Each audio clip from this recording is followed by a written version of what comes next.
Hello दोस्तों, मैं हूं सुदीप और आप देख रहे हो फ्री नॉलेज गेन का वीडियो। आज का टॉपिक है दोस्तों, how to choose ITR forms. बहुत लोगों को पता नहीं होता है कि किस तरह के इनकम के लिए कौन सा आईटीआर फिलअप करना चाहिए। तो चलिए दोस्तों, आज का वीडियो है उन लोगों के लिए। पहले दोस्तों आप लोगों को बताना चाहूँगा कि कितने तरह का आईटीआर फॉर्म होता है।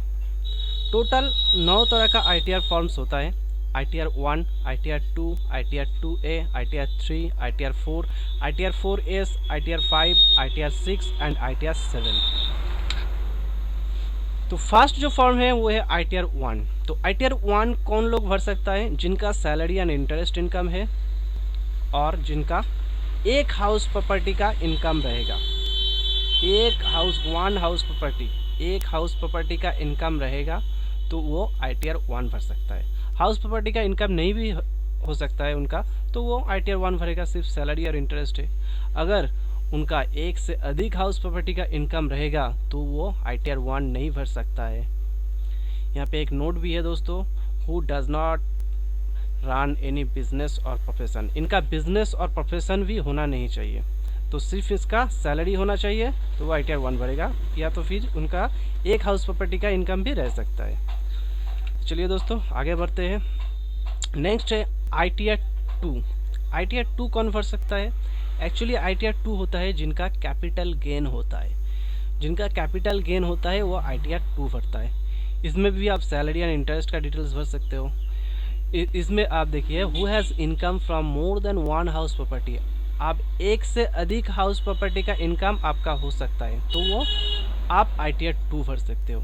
मान लीजिए आपका सैलरी इनकम है और 2 हाउस प्रॉपर्टी का इनकम है, तो आप आईटीआर 1 नहीं भर सकते हो, आईटीआर आपको 2 ही भरना पड़ेगा।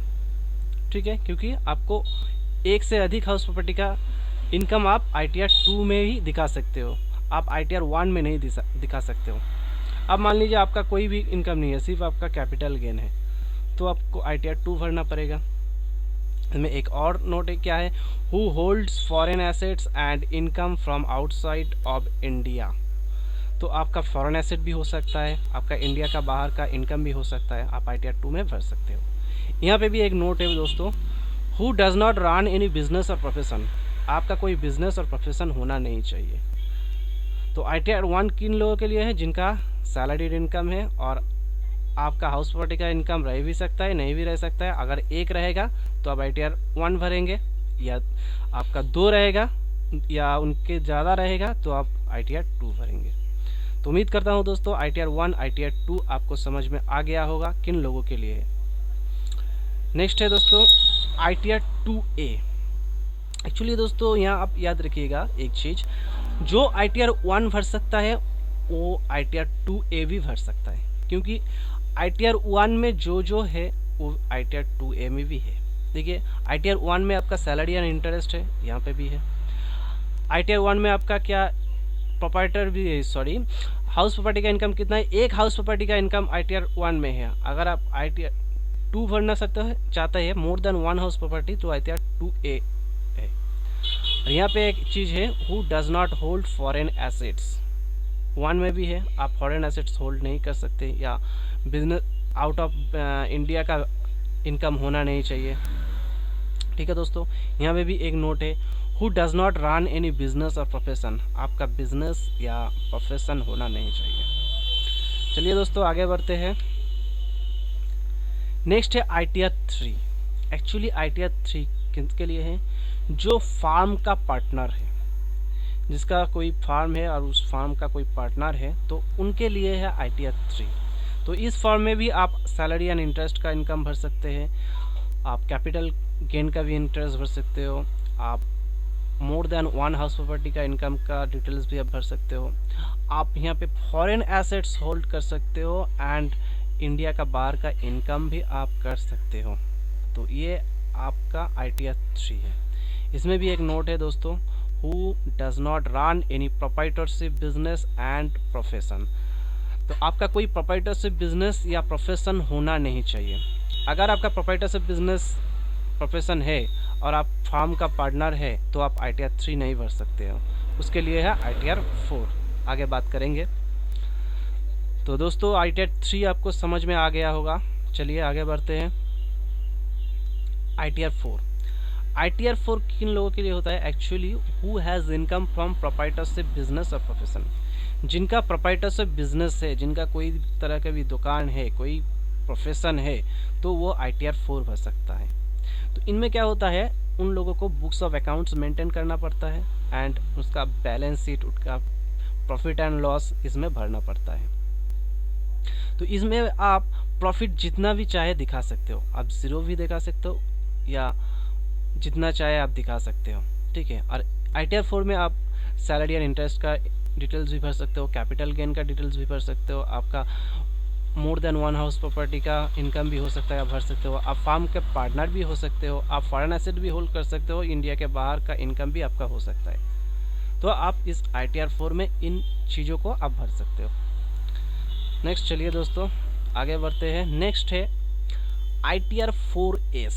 तो ITR 4S किन लोगों के लिए होता है? एक्चुअली जिनका minimum profit is 8% and who does not has to maintain books of accounts. Actually होता क्या है, आपका बिजनेस है, आपका बुक्स ऑफ अकाउंट्स मेंटेनेंस है, आप बैलेंस शीट तोलना चाहते हो, आप प्रॉफिट एंड लॉस दिखाना चाहते हो, तो आप ITR 4 भरेंगे। लेकिन आप बैलेंस शीट दिखाना नहीं चाहते हो, प्रॉफिट एंड लॉस दिखाना नहीं चाहते हो, जस्ट इसका प्रॉफिट दिखा के छोड़ देना चाहते हो, तो आप ITR 4S भर सकते हो। लेकिन दोस्तों यहाँ पे एक कंडीशन है। क्या कंडीशन? आपका प्रॉफिट 8% से नीचे होना नहीं चाहिए। आपका जितना भी टर्नओवर है, जितना भी सेल है, उनके ऊपर जो 8% जो का प्रॉफिट जो है, तो सेल या टर्नओवर के ऊपर 8% मिनिमम होना चाहिए, तो ही आप 4S भर सकते हो। आप अगर उनके नीचे है तो आपको बुक्स ऑफ अकाउंट्स मेंटेन करना पड़ेगा और आपको ITR 4 भरना पड़ेगा। लेकिन आप वो कुछ नहीं भरना चाहते हो, हाँ इसमें कुछ डिटेल्स देना पड़ता है, जैसे sundry creditors, sundry debtors, cash balance, closing stock, sales क्या है, बस ये सब दे के ITR 4S भर सकते हो। तो आप जितना मर्जी आपका प्रॉफिट दिखा सकते हो, लेकिन 8% या उससे ज़्यादा। यहाँ पे एक नोट है दोस्तों, whose turnover is not 1 crore और मोर। आपका टर्नओवर 1 करोड़ या इससे ज़्यादा होना नहीं चाहिए, तो ही आप ITR 4S भर सकते हो। अगर आपका टर्नओवर आपका 1 करोड़ हो गया या 1 करोड़ से ज़्यादा हो गया, तो आपको ITR 4 भरना पड़ेगा। ITR 4S आपके लिए एप्लीकेबल नहीं है। और यहाँ पे भी आप एक सैलरी और इंटरेस्ट का इनकम भर सकते हो, आप वन हाउस प्रॉपर्टी का डिटेल्स इनकम यहाँ भर सकते हो। ठीक है दोस्तों, उम्मीद करता हूँ दोस्तों 4S आपको समझ में आ गया होगा। चलिए आगे बढ़ते हैं। नेक्स्ट है ITR 5। ITR 5 किसके लिए है? फार्म के लिए। ITR 5 is for form. तो जो भी फार्म रजिस्टर्ड है, उस फार्म के रिटर्न के लिए आपको ITR 5 भरना पड़ेगा। नेक्स्ट है ITR 6। ITR 6 किसके लिए है? कंपनी के लिए है। जो भी कंपनी रजिस्टर्ड है, वो कंपनियां अपना रिटर्न दिखाने के लिए ITR 6 भर सकता है। ITR 7। ITR 7 क्या है? एनी पर्सन और company falls under section 139(4)A, 139(4)B, 139(4)C and 139(4)T। तो जो भी पर्सन होगा या इंडिविजुअल होगा, कोई कंपनी होगा, तो वो अगर इनकम टैक्स के इन सेक्शन के अंडर होता है, तो वो ITR 7 भरता है। तो उम्मीद करता हूँ दोस्तों इस वीडियो से आपको कुछ ना कुछ फ़ायदा हुआ होगा।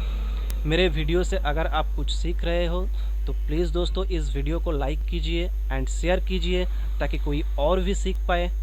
और अगर आप मेरे नए नए वीडियो के अपडेट पाना चाहते हो, तो ज़रूर इस चैनल को सब्सक्राइब कीजिएगा। टेक केयर दोस्तों, keep smiling, keep learning and keep growing.